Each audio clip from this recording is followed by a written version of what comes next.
Hi everyone, I woke up this morning, had an interesting idea for a video, so we'll see how it goes. I wanted to do a prediction style video, just talking about what potential nerfs and buffs that we could see in 2017.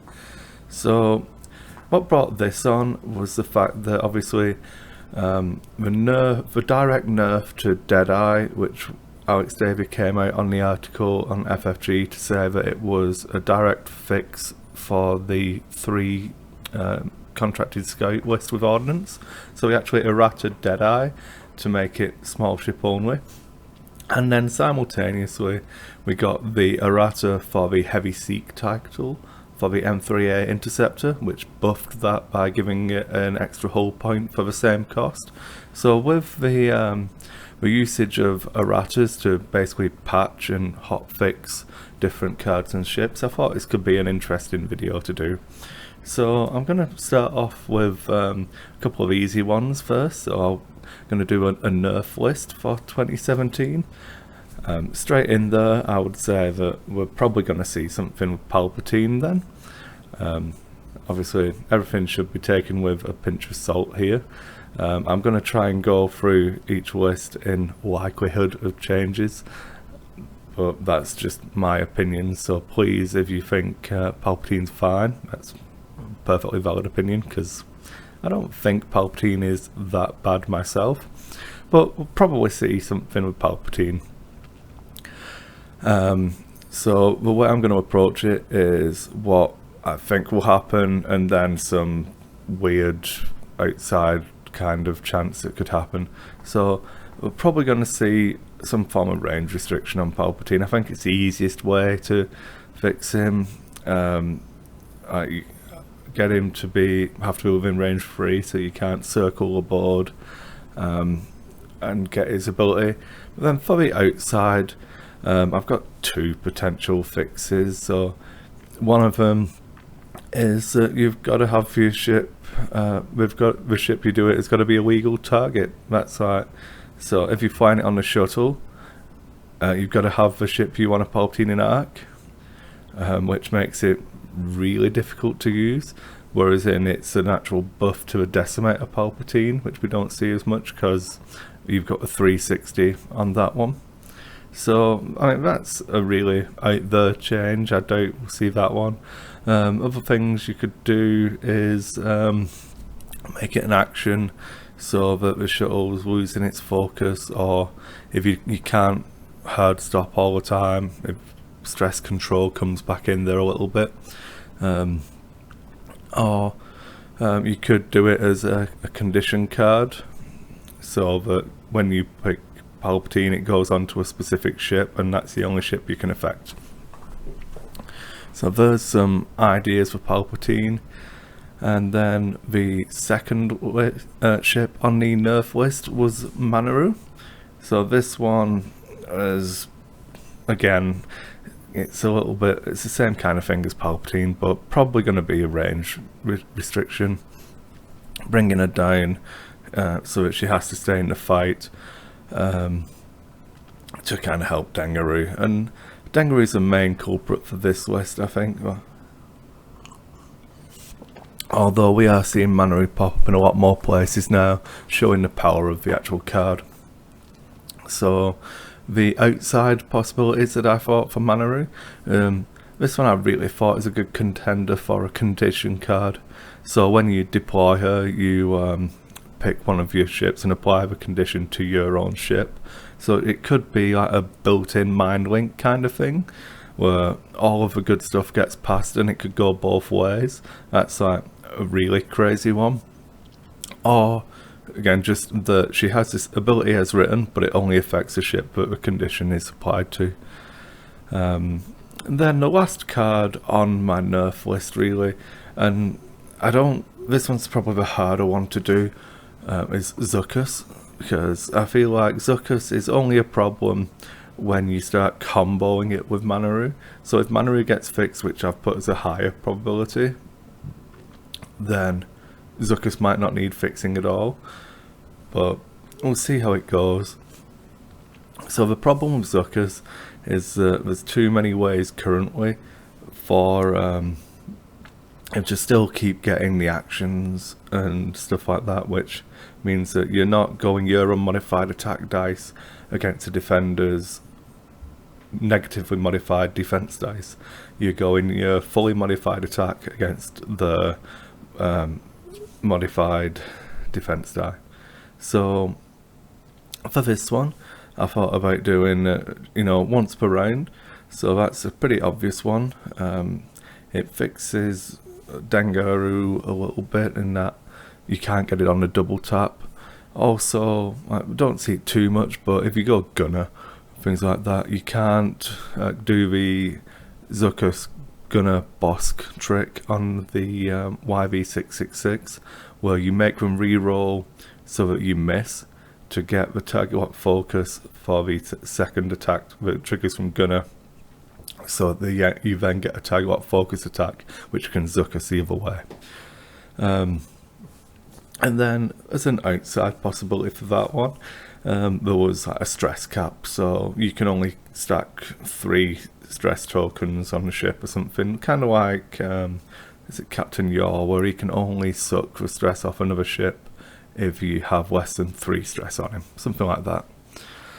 Now, the slightly harder one for me was coming up with a buff list.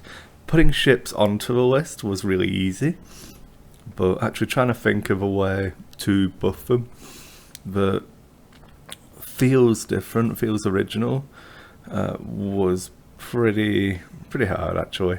So if these ones are second on the list because they're probably more unlikely, just because I think it's harder to actually buff a ship and make it feel good.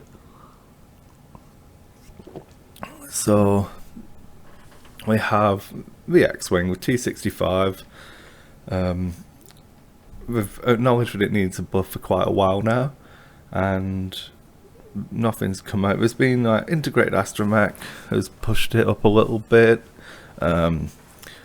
Different astromechs come out and always seem useful, but I still feel like it could have something.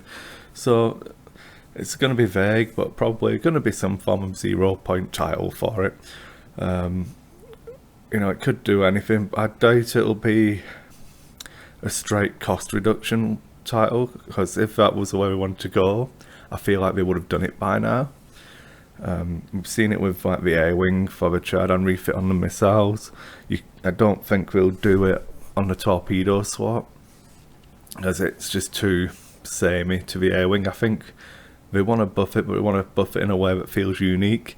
So the outside possibility probably links into a title. It's like just like engine upgrade for everybody, or some form of like repositioning basically. It's a little buff, but it helps and it feels different. So I don't know, maybe something like that. I wouldn't be opposed to them being able to boost.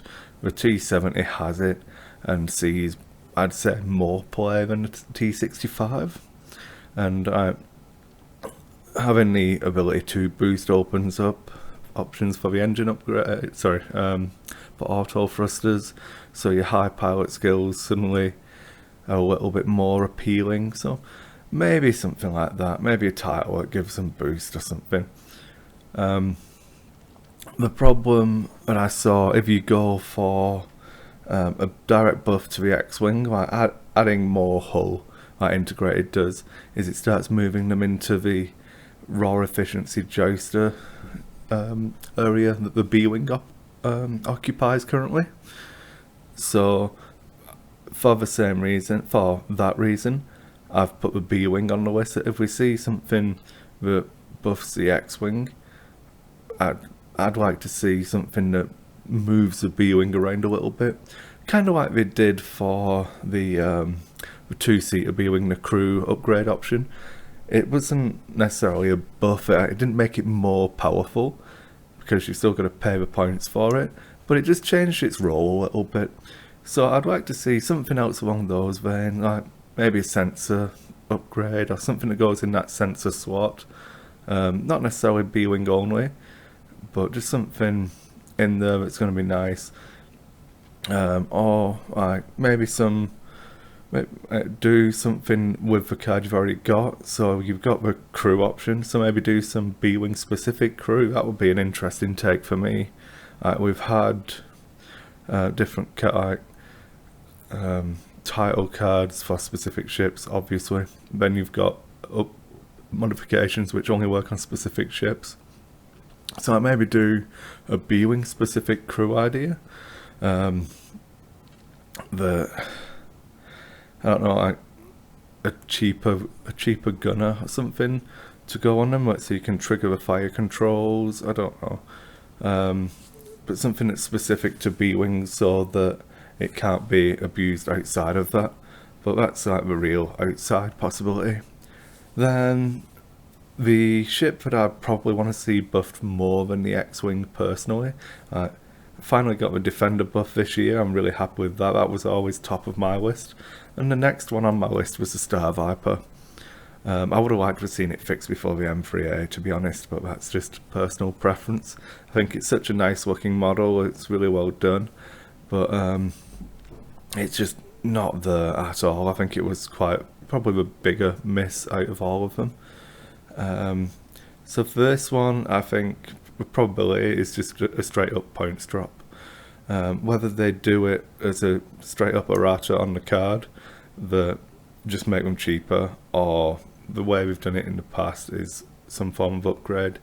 Unfortunately, you're looking at having to go in a torpedo slot to get that, which is fine. I mean, other than me using the advanced proton torpedoes on Guri, I don't think many people use that swap, so that's how I do it easily. But you could do a title. The problem I see is if you do a title, you lose access to Virago, so it's some kind of balancing act. It doesn't help any of the pilot skill or the higher pilot skills. I would like to see a native PS9 guy in a Star Viper, because Zizor is not there at all. If you go VI on him, you lose out on so much.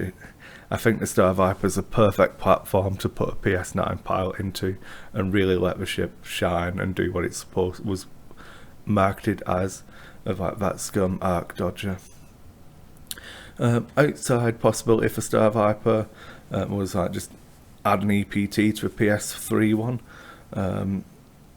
Give a cheaper ship access to a PS3, and PS3 access to the EPT opens up some list building options without being too crazy. It probably still wouldn't see much play, especially when you've got the Curax fighter, which fills a similar role and comes in cheaper. So I don't think that's enough, but it's a possibility. And then mentioning the Curax fighter, that probably needs a buff as well. For something likely that I think they could do would be a repositioning title on this.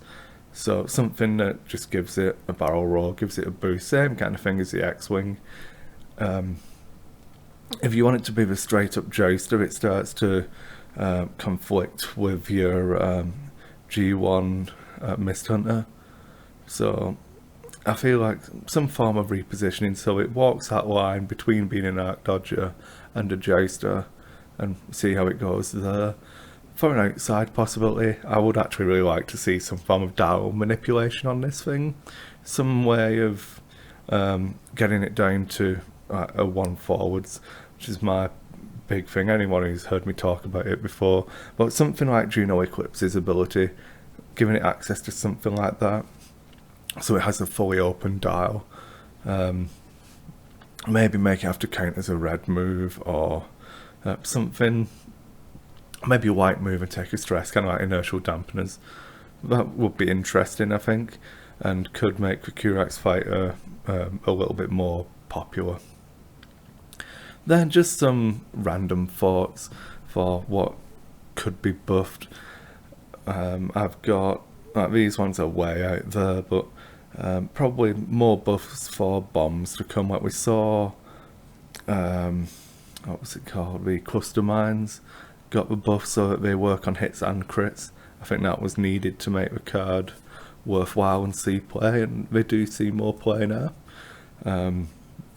Something that's just still going to keep pushing that play style, like the K-Wing bomber list has become more prevalent now after that change, so that's really nice to see, and hopefully it'll keep pushing on.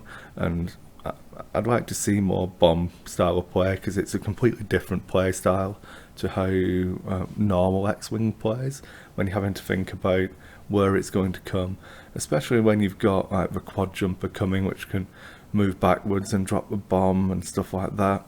So it could be really interesting to see some bomb style buffs, whether there is just more types of bombs or a change in the way they work or something like that. But I don't know, I'd like to see something buffing bombs a little bit more.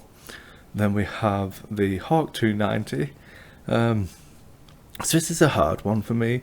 Whilst I think the Rebel Hawks are really extremely weak, I feel like the Scum Hawks have got the potential to be abused if you buff the Rebel ones too much. So maybe it would be some more titles, limited to Rebel only. I don't know, but I feel like Hawks could do with a little bit of love. Or straight up errata them to have 2 dice primary. I think it wouldn't really make any difference. Wouldn't see any more play probably, but I'd feel better about myself. Then a weird one for me, especially given that we've just nerfed Jump Masters to stop it, but I feel like Ordnance needs a buff still, to not necessarily a buff, but needs just tweaking. It's probably more of a game mechanic that isn't quite right, which is why it's so hard to make it work. Like, we saw how prevalent the Alpha Strike was when it worked so reliably on the triple Jump Master. So trying to get that balance with the way the current game mechanic works is pretty hard. So I don't envy the position of trying to fix this, but I'd still like the Ordnance carriers to be more popular. So I'm talking TIE bombers, K-Wings with actual missiles and torpedoes, not just the turrets, because that's why I take them, for the bombs and the whole range shot. Then the TIE Punisher as well, I'd love to be able to see that competitively. And the dogs are here. So yeah, that's what I'd like to see as just the final buff out on my list, I think, is the challenge to try and make Ordnance more reliable and popular. So that's it for a video. If you're listening to it on the podcast, this one's definitely going to go into a podcast episode for this week. We'll move on to the next segment, but yeah, hopefully you've enjoyed it. If you've got any ideas, just get in touch, let me know, leave some comments, have a bit of a back and forth on this. I'd love to see what other people feel like it needs nerfing or needs buffing. I don't think I've missed anything overly obvious, but let me know if I have.